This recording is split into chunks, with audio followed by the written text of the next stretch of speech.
And President Biden is expected to deliver remarks on inflation today and lay out his plan to lower costs nationwide. According to a White House official, Biden will also focus on Republican plans, including one from Senator Rick Scott, which Democrats say will hike taxes on 75 million Americans. Let's bring in CNBC's Dominic Chu. Dom, first of all, how are the futures looking this morning? So, Mika, right now, I mean, they're in the green. Wall Street is waking up kind of to a bit of a reprieve, if you want to call it that, this morning. The big question, of course, is how long it's going to last after traders and investors just yesterday witnessed that other big drop in the market. It's the third straight day of declines yesterday. It's basically shaved 7% off the value of the S&P during a 3-day span, and the tech-heavier NASDAQ has lost a tenth of its value. Again, in just 3 days. Now, for certain key parts of the market, it was the lowest level in over a year. And there are, of course, lots of reasons for that sharp change in sentiment over the last several days, weeks, and arguably months now. But markets have in the past shaken off things like geopolitical tensions, fears about an economic slowdown, and other risks. But the big change from those previous times and now is, of course, the Fed. And the campaign, really, America's central bank has to wage against inflationary threats, as you just mentioned, the biggest ones in a generation.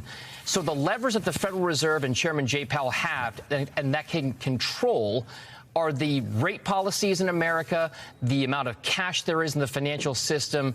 Of course, in the past, the Fed has kept interest rates low and lots of cash in the system. This time, it has to raise interest rates to remove cash from the economy in order to keep that cash from chasing fewer goods and services, and that, of course, leads to inflation. The result, guys, is now a market that has to grapple with not just higher rates and what it means for a possible economic slowdown, but also what stocks should be valued at in a world when you can get increasingly higher risk-free returns from U.S. government bonds. That valuation concern, guys, has hit tech and tech-related stocks, rather, the hardest. The biggest companies in America, the tech ones, guys, have lost over $1 trillion in value in just 3 days' time. And to put that kind of put some numbers around it, Apple has lost around $220 billion. Tesla is down about $200 billion. Microsoft has shed $190 billion. And Amazon has lost $173 billion in just 3 days. But it's not just tech, of course. It's been broad-based. Banks, industrials, guys, even energy stocks took a big hit yesterday, even as oil prices stay high and gasoline prices hit record levels again. Joe, Mia, I mean, just the idea here is that the markets are finally having to grapple with this notion that inflation could be persistent and that the central bank has to fight it, because that's the bigger evil at this point, guys. Yeah, and, you know, I remember back in '75, speaking of inflation, when I was a bit younger, Gerald Ford his campaign people would send around buttons that would say "Win, whip inflation now." Of course, what Gerald Ford found out is what so many other presidents found out, Jimmy Carter after him. It's pretty hard for a president to do anything about inflation other than appoint Fed chairman like Paul Volcker, who, of course, choked it off with like 20% interest rates. So the question is, Biden's going out today, and he's going to talk about doing things to bring down prices. It's just really hard for this president or any president to do that until the Fed gets on top of inflation and batters it down, isn't it? It's not just that. You're right. This is not something any president can just tackle on his own or her own or whoever. This is not about one policymaker. This is about trying to figure out a national structure by which you can tackle these rising prices. Now, there's been a huge debate in Wall Street for years now, maybe going all the way back to the great financial crisis.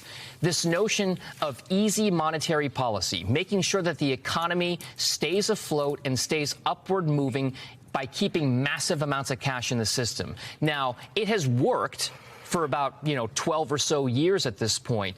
But there are many that argue that the Fed has been caught behind the curve this time around because of things maybe that were outside of their control, right? I mean, prices were on the rise. There was no doubt about it going into this year. But then when you have a massive geopolitical situation like Russian gasoline and oil supplies coming off the market and everything else, that almost, again, if you'll forgive the pun, throws gasoline on that inflation fire, even with a lack of it out there.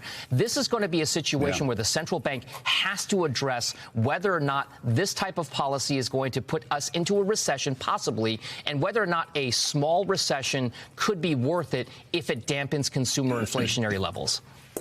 Well, you know, it's been easy money. We've had easy money for 20 years. For a long time. I left Congress in 2001. We actually had a budget surplus in that time. Since then, we've run massive deficits.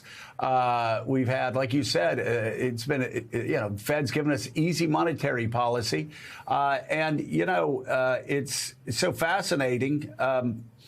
Jonathan Lemire, I remember after 2008, everybody was kicking Alan Greenspan. Oh, he should have raised interest rates earlier. Oh, it was easy money. It was so terrible. And we had about 2 years of that. How could Alan Greenspan do this to us? And we continue doing it. Like people, while we were writing the articles, well, we have to get out of this by having more easy money, more free money, higher deficits, higher debt. Like we have spent the last 20 years with the most reckless, not just monetary policy, but fiscal policy. And nobody spent more money. Nobody had higher deficits. Nobody had higher debt than Donald Trump and the Republicans, or George W. Bush and the Republicans. They both broke records when they were in power. Yeah, the extraordinary amount of spending from the Trump administration. Of course, Republicans at the time, silent about it. Then, once a Democrat comes into the White House, as we see time and again, they start growing deeply concerned. And this White House has made efforts to bring down the deficit some, but obviously there's a lot at play here. And the pandemic, of course, the driving force, and now the war in Ukraine as well, sending prices skyrocketing. As far as from the president today, we're going to hear largely a contrast, part of a recent theme from the West Wing, trying to suggest, go on the offensive and say, look, the Republican policies are only going to make things worse. They're going to focus on Senator Rick Scott in particular and his plans, which they say will raise taxes on many middle-class Americans, and suggest that this contrast here is to the White House's benefit and hopefully supply a playbook for Democrats going into this fall. But they, of course, know with inflation this high, they face some significant economic headwinds ahead of the midterms.